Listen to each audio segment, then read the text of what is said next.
A recent Marvel branding choice might not be favorable for the return of one character. A new Marvel branding choice has raised doubts about Elizabeth Olsen's Scarlet Witch comeback, possibly indicating a shift in the character's post-Doctor Strange plans. Wanda Maximoff had a major appearance in Doctor Strange in the Multiverse of Madness, her first since the events of the Disney Plus miniseries WandaVision. The movie's main enemy is the beloved witch turned heel. Even though Olsen looked shocked when she revealed her actual thoughts about the Scarlet Witch turning into a villain, she gave a performance that was characteristically outstanding and brilliantly depicted Wanda's contrition and consequent sacrifice at the end of the movie. Even though the character appears to be dead at the conclusion of the Doctor Strange sequel, there were a number of clues that suggested she was alive and will soon return, such as a producer's suggestion that Scarlet Witch played by Elizabeth Olsen will still play a role in the MCU down the road. Despite this, Marvel's recent rebranding may indicate that the anticipated return isn't quite as likely as it seems. The upcoming book Marvel Studios' The Marvel Cinematic Universe, an official timeline, which previously included Wanda prominently on the cover alongside other MCU characters, has been relisted by Penguin Random House with her removed and characters from the Disney Plus show Loki in her place. The novel, which was initially revealed in Doctor Strange in the Multiverse of Madness at the end of December 2022, was first announced some months after Wanda's death. It will now be released on October 24th, having previously been scheduled for September. This indicates that even though the original Scarlet Witch cover was designated as not final, the company had plenty of time to make changes to the design well in advance of the release date.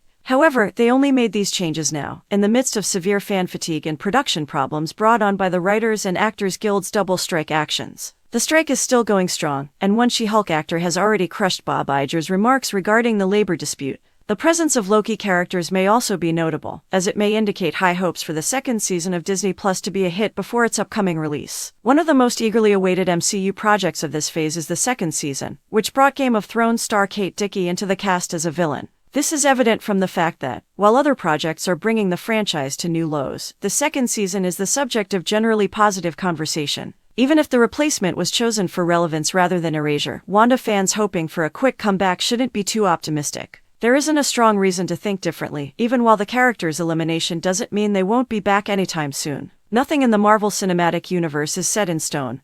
Even with Kevin Feige's hinted plans for Scarlet Witch, there are a lot of shifting pieces and factors to take into account when creating such a vast shared universe.